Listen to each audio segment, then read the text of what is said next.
స్వస్థతశాల ఇది నా యేసు నివసించశాల.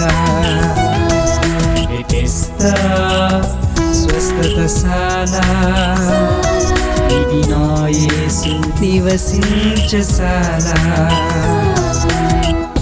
ఆదరణ లేక అల్లాడిపోయే, నెమ్మది లేక నలిగిపోయే వారికి ఆదరణ. దేవునికి స్తోత్రములు కలుగునుగాక, దేవునికి మహిమ కలుగునుగాక. పరిశుద్ధ గ్రంథంలో నుండి సర్వశక్తిమంతుడు అయినటువంటి దేవాతి దేవుడు మనకిచ్చినటువంటి లేఖన భాగం చదువుకుందాం. 1 తిమోతికి రాసిన పత్రిక 2వ అధ్యాయం 10వ వచనాన్ని చదువుకుందాం. దైవ భక్తి గలవారమని చెప్పుకొను స్త్రీలకు తగినట్లు సత్క్రియల చేత తమ్మును తాము అలంకరించుకొనవలెను. దేవుడి శ్రేష్టమైన మాటలు దీవించి ఆశీర్వదించునుగాక. సర్వశక్తిమంతుడైనటువంటి దేవాతి దేవుడు, దేవుని సన్నిధిలో చేరిన దేవుని ప్రజలమైనటువంటి మనకు మనల్ని మనం అలంకరించుకోవడం పక్కన పెట్టి దేవుని చేత మనల్ని మనం అలంకరించుకోవాలంట. దేవుని చేత అలంకరించుకోవాలంటే ఏమి చేస్తే మనం దేవుని వలన అలంకరించబడతాం? మొట్టమొదటి మాట దేవుడు అంటూ ఉన్నాడు, దైవ భక్తి గలవారమని చెప్పుకొను స్త్రీలకు తగినట్లుగా సత్క్రియల చేత తమ్మును తాము అలంకరించుకొనవలెను. మొట్టమొదట మనం దేంతో అలంకరించుకోవాలంట? ఏదో నూతన వస్త్రాలు ధరించుకుంటే, వెండి బంగారాలు ధరించుకుంటే, లేకుంటే మేకప్లు వేసుకుంటే, లేకుంటే విచిత్రమైన డ్రెస్సులు ఇప్పుడు వచ్చినాయి. ఏంటంట, స్త్రీలు పురుషుల వేషం వేసుకుంటూ ఉన్నారు. బైబిల్ ఏమని రాయబడింది చెప్పండి? స్త్రీ పురుషుని వేషం వేసుకోకూడదని రాయబడింది. కానీ స్త్రీలు కూడా ఏం చేస్తున్నారు ఇప్పుడు? షర్టు ప్యాంట్ అంట. షర్టు ప్యాంట్ డ్రెస్సులు పోయినాయి. ఇప్పుడు డ్రెస్సులు వేసుకుంటూ ఉన్నారు. మంచిది, ఒళ్ళంతా కప్పుకోవడం మంచిది. కానీ డ్రెస్సులు కూడా ఇప్పుడు ఏమైపోయినాయి? బోర్ కొట్టిందో ఏమో మనకు తెలియదు. ఇప్పుడు స్త్రీలు కూడా పురుషులతో పాటు, అసలు అమ్మాయిలు ఎవరు అబ్బాయిలు ఎవరు గుర్తుపట్టలేం. షర్టు ప్యాంట్ వేసుకొని వెళ్ళిపోతూ ఉంటారు. షర్ట్ వేసుకోవడం, ప్యాంట్ వేసుకోవడం, పురుషుల్లాగా స్త్రీలు కూడా డ్రెస్సులు వేసుకోవడం వారి ఫ్యాషన్. కానీ ఇక్కడ దేవుడు ఏమంటారు? దైవ భక్తి గలవారమని చెప్పుకొని స్త్రీలకు తగినట్లుగా తమ్మును తాము అలంకరించుకొనవలెను. దేవుడు అసలు స్త్రీల వేషమే వేసుకోవద్దంటే ఇంకో పని చేస్తున్నారు. ఏం చేస్తున్నారు చెప్పండి? స్త్రీగా జన్మించడం నాకు ఇష్టం లేదు. దేవుడు బుద్ధి లేనివాడై, దేవుని జ్ఞానం లేక, దేవుడు తెలివి తక్కువవాడు గనక నాకు నచ్చినట్టుగా దేవుడు నన్ను పుట్టించలేదు. కాబట్టి నేను స్త్రీగా పుట్టాను కాబట్టి నేను పురుషుని వలె మారడానికి ఎంత లక్షలు ఖర్చైనా పర్వాలేదు, ఆపరేషన్లు చేయించుకొని నేను పురుషుని అయిపోతాను అని కొంతమంది స్త్రీలు అంటూ ఉంటే, కొంతమంది పురుషులు నేను పురుషునిగా పుట్టడం నాకు ఇష్టం లేదు, నాకు స్త్రీ వలె ఉండాలని ఇష్టం ఉంది, కాబట్టి ఎన్ని లక్షలు ఖర్చైనా నేను స్త్రీగా మారిపోతాను. అంత దేవునికి వ్యతిరేకముగా రివర్స్ అయిపోతూ ఉన్నారు ప్రియులారా. అయితే దేవుడు అంటూ ఉన్నాడు, తమ్మును తాము అలంకరించుకోవాలంటున్నాడు. దైవ భక్తి కలిగినటువంటి వారైతే మీరు ఏం చేస్తారంట? సత్క్రియల చేత మిమ్మల్ని మీరు అలంకరించుకుంటారు. మీకు తెలియకుండానే మీకు సత్క్రియలు వచ్చేస్తూ ఉంటాయి. ప్రభు బిడ్డలంటే, భక్తి కలిగిన వారంటే, ప్రార్థనా పరులంటే, దేవుని నమ్ముకొని ఉంటే, బాప్తిసం తీసుకొని ఉంటే, దేవుని యొక్క శరీరాన్ని రక్తాన్ని మీరు పుచ్చుకొని ఉంటే మీరే ఏం చేసుకుంటారంట? ఎవరో చేస్తే మనకు రాదు ప్రియులారా. ఎవరన్నది అంటే వారు కడుపు నిండినట్లుగా తమ్మును తామే సత్క్రియల చేత వారు అలంకరించుకుంటారంట. దేవుని సన్నిధిలో చేరినటువంటి దేవుని ప్రజలమైనటువంటి మనం సత్క్రియల చేత మనల్ని మనం అలంకరించుకోవాలి. ఏంటా సత్క్రియలు? ఏమి చేస్తే మనల్ని మనం అలంకరించుకున్నట్టుగా అవుతుంది అని అంటే, ఇక్కడ ఒక సందర్భాన్ని మీకు జ్ఞాపకం చేస్తాను ప్రియులారా.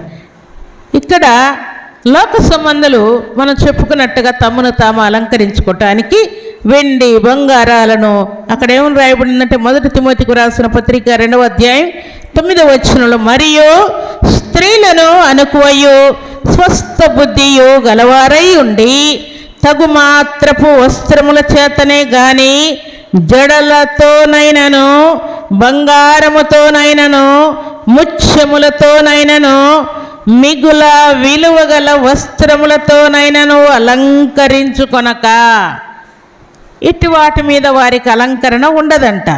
లోకస్తులైతే వీటి చేత అలంకరించుకుంటూ ఉంటారంట.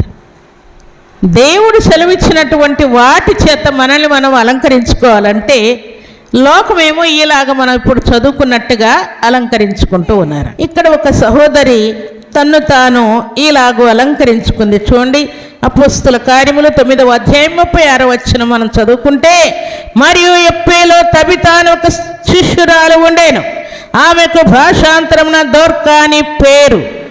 ఆమె సత్క్రియలను ధర్మకార్యములను బహుగా చేసి ఉండేను అని వ్రాయబడి ఉన్నది. చాలామంది ఈ సత్క్రియలు లేక ధర్మకార్యాలు చేయాలంటే చాలాసార్లు మనసు రాదు ప్రియులారు. కానీ ఈమె చిన్నదే లేక ప్రభునమైన బిడ్డే అయినా కూడా పెద్దలకు ఉండవలసినటువంటి లక్షణము ఈమెకున్నది ప్రియులారు. అందుకని ఆమె సత్క్రియలను ధర్మకార్యను బహుగా చేసి ఉండనని వ్రాయబడి ఉన్నది. అనగా దైవభక్తి గలవారమని చెప్పుకున్న స్త్రీలకు తగినట్టుగా ఈమె ఉన్నట్టు వ్రాయబడి ఉన్నది.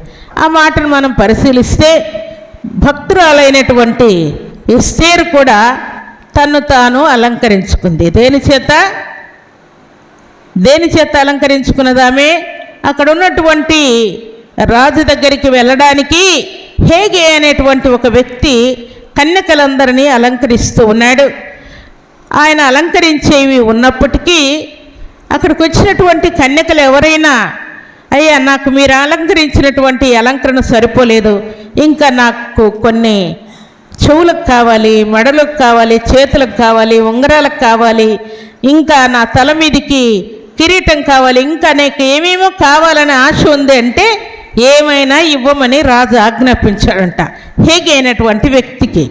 అయితే అందరినీ అలంకరించినట్టుగానే ఎస్తేర్ను కూడా హేగే అలంకరించాడంట. అలంకరించిన తర్వాత ఇంకేమైనా కావాలంటే ఇవ్వమన్నాడు రాజు. ఏమన్నా ఇవ్వమంటావా అని ఎస్తేర్ని అడిగితే ఎస్తేర్ అంటా ఉందంట, అయ్యా మీరు అలంకరించిందే చాలు, ఇంకా నాకు ఇంకేమి ఎక్కువ అవసరం లేదు. రాజు మెచ్చుకుంటాడా లేదా అన్న సంగతి దేవుడు చూసుకుంటాడు. మీరు అలంకరించిందే ఇక చాలని చెప్పిందంట. తగుమాత్రపు అలంకరణ దేవునికి ఇష్టమైనది ప్రియులారు. అందుకని ఎస్తేరు ఈ అలంకరణే నాకు చాలు, ఇంకా ఎక్స్ట్రా అలంకరణ అవసరం లేదని చెప్పింది. అయితే మిగతా కన్యకలు ఏమంటున్నారంట, ఇంకా ఉన్నాయా ఇవ్వండి, అయితే ఇంకా ఉన్నాయా ఇవ్వండి, ఇంకా ఉన్నాయా ఇవ్వండి, ఇంకా ఎక్కువ నేను అలంకరించుకుంటే రాజు ఇంకా నన్ను ఇష్టపడి నన్నే రాణిని చేస్తాడేమో అనుకొని కన్యకలు ఈలాగున వీటి మీద వారు మనసు పెట్టుకొని వెతికి వారు అలంకరించుకుంటా ఉంటే ఇస్తానన్నా కూడా ఇస్తేరేమంటుంది, ఇంకా నాకు చాలు, ఇప్పుడు అలంకరించుకున్న అలంకరణే ఇక నాకు చాలని ఆమె స్థిర బుద్ధితో ఈ మాట చెప్తా ఉంది ప్రియులారు. ప్రభు సన్నిధిలో చేరినటువంటి ప్రభు బిడ్డలమైన మనం హైట్ తక్కువ ఉన్నా, వెయిట్ ఉన్నా, లేకుంటే సన్నగా ఉన్నా, నల్లగా ఉన్నా, తెల్లగా ఉన్నా, కుంటివారైనా, గుడ్డివారైనా, మోగవారైనా, చెవిటివారైనా, చదువు ఉన్నా లేకపోయినా, లేకుంటే చదువు వచ్చినా, జాబ్ చేస్తున్నా, ప్రమోషన్ వచ్చినా, లేక వ్యాపారం చేస్తున్నా, పొలం పని ఏదైనా తీసుకోండి ప్రియులారా. ఏ విషయమైనా ఏదైనా మనకు పరిస్థితి వచ్చి రోగం వచ్చిందనుకోండి, భూమి మీద ఎవరికి రాలేదు నాకు వచ్చినటువంటి రోగం అనుకోబాకండి. ఏమనుకోవాలి మనం? నాకంటే విపరీతమైనటువంటి బాధలు భరించేవారు ఎందరో ఉన్నారు, వారికంటే నేను మేలే, వారికంటే దేవుడు నాకు తక్కువ కష్టం పెట్టాడు, వారికంటే నేను మేలే. చాలామంది తినలేక, పడుకోలేక, మనశ్శాంతి లేక తలడిల్లిపోతూ ఉన్నారు. దేవుడు నాకు నెమ్మది ఇచ్చాడు అని రైల్వే స్టేషన్లో బస్ స్టాండ్లో పడుకుంటూ ఉన్నారు. దేవుడు నాకు చిన్న గూడైనా ఇచ్చాడు. దేవా నీకు వందనాలయ్యా అని చెప్పుకోవాలి. భర్త లేడని, భార్య లేదని, కుమారుడు లేడని, కుమార్తె లేదని, ఇంకా ఏమేమో తలంచుకొని వేదన పడేదానికంటే దేవుడిచ్చిన కృపను జ్ఞాపకం చేసుకొని దేవునికి మనం కృతజ్ఞతాస్తుతులు చెల్లించాలి.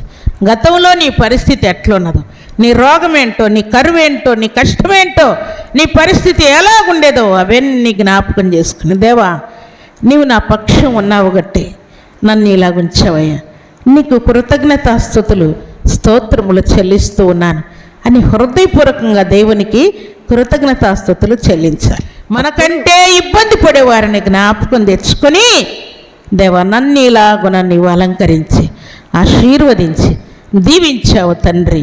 ఈ పరిస్థితులన్నిటినీ నాకు దీవెనకరంగా ఉంచావు.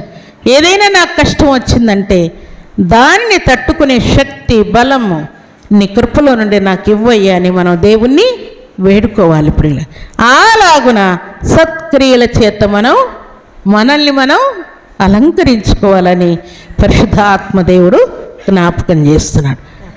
ఈ సుగుణాలతో మనల్ని మనం అలంకరించుకుంటే దేవుడు ఆయన శ్రేష్టమైన ఆశీర్వాదముతో మనలందరినీ అలంకరించాలని దేవుడు కోరుకుంటున్నాడు. కాబట్టి ప్రభు సన్నిధిలో చేరిన మనమందరం కూడా సత్క్రియల చేత మనల్ని మనము అలంకరించుకుందాముగాక. ఆమెను చెప్పండి గట్టిగా. సాధువులుగా మృదువుగా మన మాటలు ఉండి మనల్ని మనము అలంకరించుకుందాముగాక. ఇంట బయట సంఘములో సమాజంలో దేవునికి మహిమ తెచ్చే వారముగా ఉండాలని పరిశుద్ధాత్మ దేవుడు కోరుకుంటూ ఉన్నాడు. అలాంటి కృపా భాగ్యం సర్వశక్తిమంతుడైనటువంటి దేవాతి దేవుడు సర్వసమృద్ధిగా మనందరికీ అనుగ్రహించి ఆశీర్వదించునుగాక. ఆమేన్.